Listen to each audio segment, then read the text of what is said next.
Selamat sejahtera ke channel Core Science. Topik video ini adalah tentang resapan dan kadar resapan. Dengan menggunakan simulasi ini, Cikgu Core akan menunjukkan apa itu resapan. Dengan menggunakan simulasi ini, kita boleh melihat bagaimana molekul meresap. Resapan ialah proses pergerakan zara-zara zirim dari kawasan perkepekatan tinggi ke kawasan perkepekatan rendah. Jika dalam kawasan ini, Cikgu Core memasukkan 10 zara, maka kawasan ini dianggap merupakan kawasan perkepekatan tinggi berbanding dengan satu kawasan lagi yang tiada zara. Cikgu Core menamakan kawasan ini sebagai kawasan A. Kawasan B tiada zara dan merupakan kawasan perkepekatan rendah. Cikgu Core menambahkan zara di kawasan A sehingga 30. Ini akan menambahkan kepekatan di kawasan A.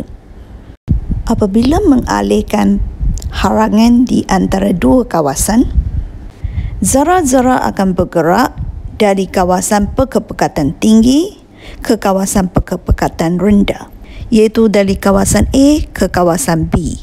Selepas mencapai keseimbangan, zara-zara masih bergerak dengan secara rawak daripada kawasan A kepada B, B kepada A, tetapi keseimbangan sentiasa kekal. Sekiranya kawasan A diletakkan 40 zara biru dan kawasan B ada 10 zara merah, halangan antara dua kawasan dialihkan, kita dapat memerhatikan. Tak kira zara biru atau zara merah, dia akan bergerak daripada kawasan kepekatan tinggi ke kawasan kepekatan rendah. Maka zara biru akan bergerak dari kawasan A ke kawasan B. Bagi zara merah, kawasan B adalah kawasan kepekatan tinggi. Maka dia bergerak daripada kawasan perkepekatan tinggi ke kawasan kepekatan rendah, iaitu dia bergerak dari kawasan B ke kawasan A sehingga mencapai keseimbangan. Resapan berlaku di dalam kehidupan harian kita. Dalam kehidupan harian, kita boleh menghindu bau, itu disebabkan resapan. Apabila ibu menggoreng ikan di dapur, mengapa kita di ruang tamu boleh menghindu bau ikan goreng? Apakah nama proses yang menyebabkan kita boleh menghindu bau itu? Namanya resapan. Bau merebak melalui resapan. Bau merebak melalui resapan adalah tidak mencukupi. Kita kena terangkan apa yang merebak. Zara. Zara merebak. Zara apa? Zara bau yang sangat harus. Zara itu harus, tetapi dia boleh merebak. Dengan cara apa? Dia bergerak dalam zara-zara udara daripada dapur sampai ke ruang tamu.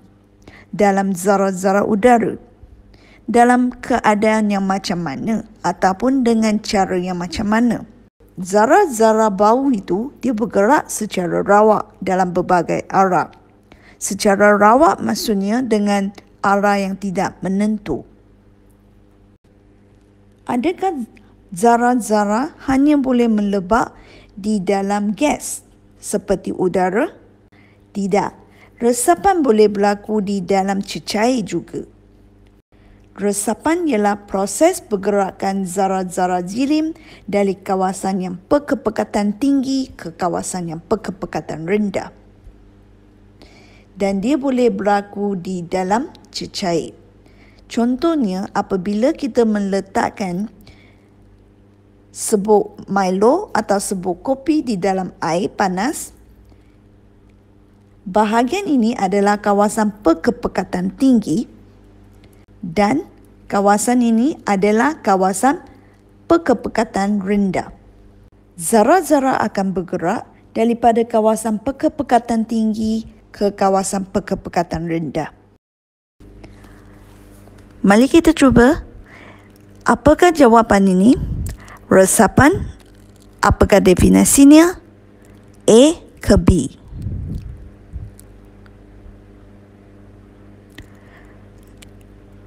Resapan ialah pergerakan zara-zara jirim dari kawasan pekepekatan tinggi ke kawasan pekepekatan rendah. Maka jawapannya adalah A. Adakah anda menjawab dengan betul? Mari kita teruskan dengan topik kadar resapan dalam 3 keadaan jirim. Cikgu kau menggunakan kuplum sulfat untuk menunjukkan zara meresap. Untuk menunjukkan resapan dalam pepejah, gel agak-agak disetilkan. Apabila kita meletakkan haplokuplum sulfat di dalam gel, inilah keputusan yang kita akan memerhatikan. Agak-agak akan bertukar menjadi warna biru selepas beberapa hari. Maka kita boleh buat kesimpulannya ialah resapan zara adalah sangat perlahan di dalam pepejah. Zara-zara biru meresap dengan perlahan kerana luangan antara zara-zara pepejah adalah kecil. Zara-zara kuplum sulfat melesap dengan sangat perlahan di dalam pepejah. Ini adalah betul, tetapi jika anda tulis kadar resapan zara-zara kuplum sulfat dalam pepejah adalah sangat perlahan, ini salah. Perkataan perlahan adalah tidak tepat apabila kita menggunakan perkataan kadar resapan. Maka lebih sesuai kita gunakan rendah atau tinggi. Kadar resapan zara-zara dalam pepejah adalah sangat rendah kerana dia meresap dengan perlahan. Ini kerana luangan antara pepejah adalah sangat kecil. Luangan yang boleh membenarkan kuplum sulfat untuk bergerak adalah sangat kecil. Apa kata di dalam cecair? Jika hablokalium permanganat digunakan, diletakkan di dalam air, air akan bertukar menjadi warna ungu selepas 2 jam. Sama juga, jika saya gunakan kuplum sulfat, zara kuplum sulfat akan melebak ke seluruh air sehingga warna biru cair dilihat tersebar ke seluruh air di dalam beberapa jam. Zara-zara biru kecil telah bergerak memasuki luang antara zara air. Luang antara zara-zara cecair adalah lebih besar daripada pepejah, maka dia melesap lebih cepat daripada dalam pepejah. Maka kita boleh membuat kesimpulan kadar resapan zara dalam cecair adalah lebih tinggi daripada pepejah. Untuk menguji kadar resapan zara di dalam gas, kita menggunakan gas bromin. Apabila halangan antara dua barang dialihkan ataupun penutup antara dua barang gas dialihkan, gas bromin akan memenuhi kedua-dua barang selepas beberapa minit. Hanya beberapa minit, bukan beberapa jam. Anda bayangkan, dia begitu cepat kalau berbanding dengan cecair yang perlu beberapa jam dan pepejah yang perlu beberapa hari.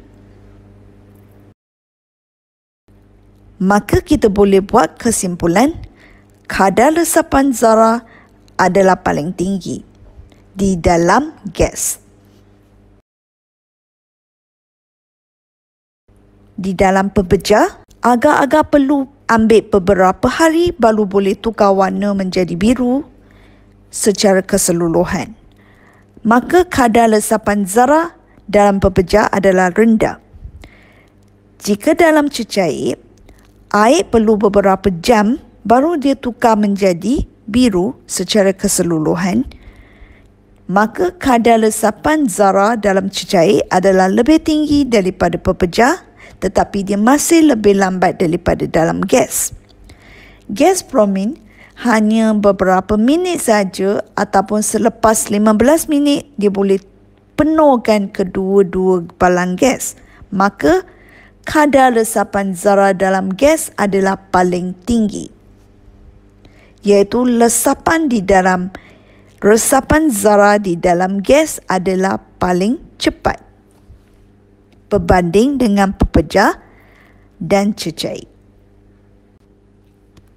Kenapa kadar resapan dalam gas paling tinggi? Kenapa resapan dalam gas paling cepat?